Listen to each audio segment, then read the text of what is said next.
If I come up to you and stab you with a knife, I'm clearly committing a cold blooded murder. Well, what if I walk up to you and unhook your life support? Am I technically killing you, or did I just let you die? This complicated argument between killing someone or letting them die plays a large factor in the debate about abortion. One viewpoint on abortion is pro life, which believes that abortion is permissible in all scenarios and that there are no exceptions to this. On the other hand, pro choice followers believe that a woman has a right to her body and that a clump of cells is not a human being. These two viewpoints have clashing points, yet both provide concrete evidence and examples.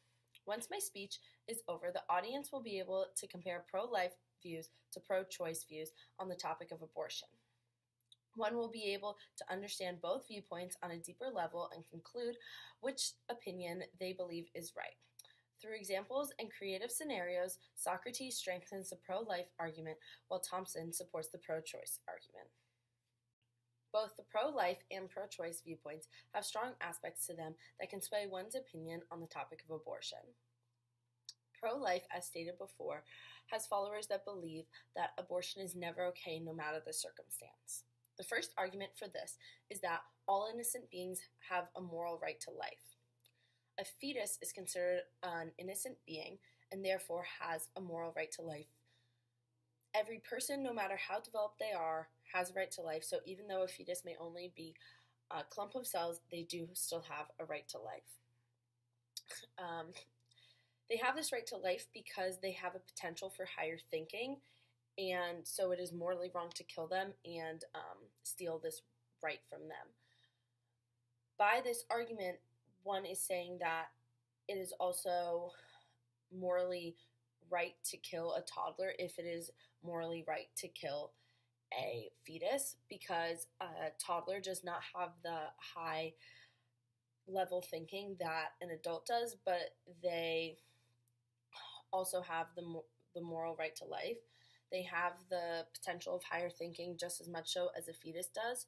So if one is able to kill a fetus, then they would also be able to kill a toddler with this argument. The second argument is that fetuses have DNA, which classifies them as human beings, so abortion is not permissible because you cannot kill another human being. So there are no exceptions to this. Socrates argues that a fetus will develop into a human being because it has the genetic code to be a human being. It won't develop into a fish or a feline or a canine, so you do not have the right to kill another human being, so you do not have the right to kill a fetus because you cannot take the possibilities away from another human being. The third argument is that by having sex, one is consenting to having a child, even if they are using protection, because protection is not 100% accurate. So by having sex, if you do get pregnant, then you're responsible for the child because you knew the risk you were taking when you partake in the action of having sex. So if one were to have sex and get pregnant, then they would be responsible for that child, and they do not have the right to have an abortion because they knew what was happening and they knew the risks they were taking. An example for this that Mary Ann Warren gave was that if you went to a concert of 100 people and they had everyone sign a consent form saying that if they were the one picked out of the hat, that they would be attached to a man for 9 months to help him live and survive. Most people would sign it because they would say that it was such a slim chance because it was only a 1% chance. But if you do get selected, then you would have to go through with it because you had signed it the contract before and stated that you would. So this goes the same for having sex. Even if you're using protection, there's still that 1% chance that you could get pregnant. So if you do get pregnant, you already consented technically to getting pregnant, so you have to follow through with the pregnancy.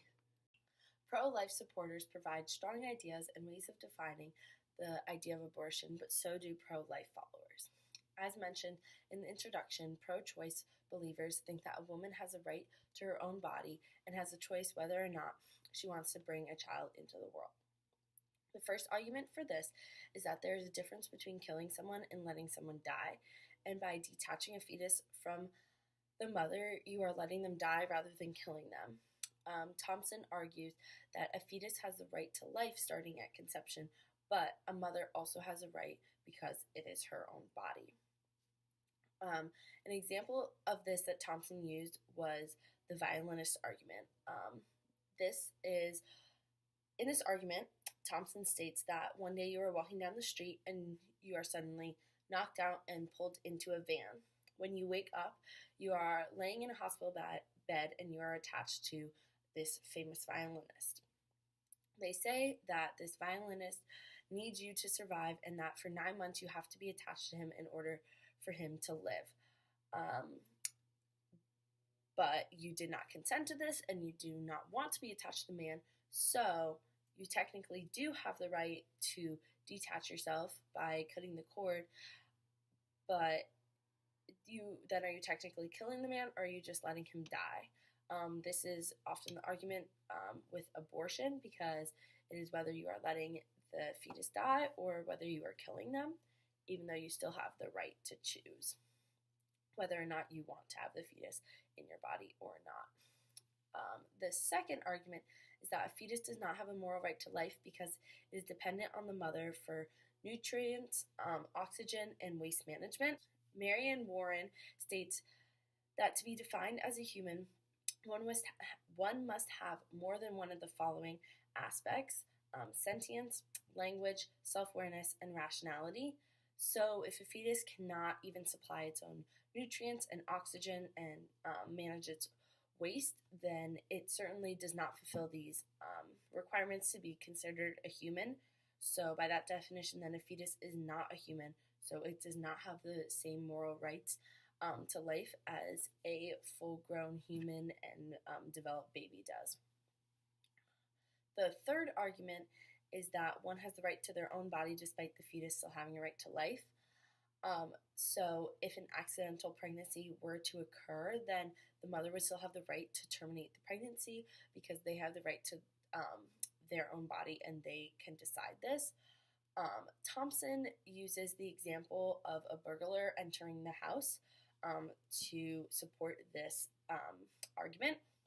He states that if a burglar were to crawl into your window and break into your house, you have the right to kick them out because it is your own house. And even if you leave a window open, you did not invite the burglar in, so you have the right to kick them out because you did not want them you did not want them to be there. And so the same goes with an accidental pregnancy. If you did not want the pregnancy to be there, even if you had closed the windows, so used protection, you still have the right to kick them out. And even if you left the windows open, so you did not use protection, you still did not want the child or the burglar to be there, so you still have the right to kick them out.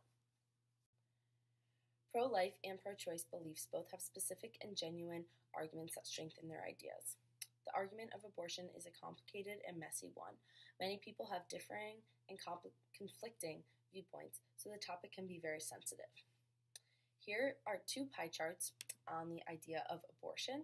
The one on the left shows whether Americans define themselves as pro-choice or pro-life.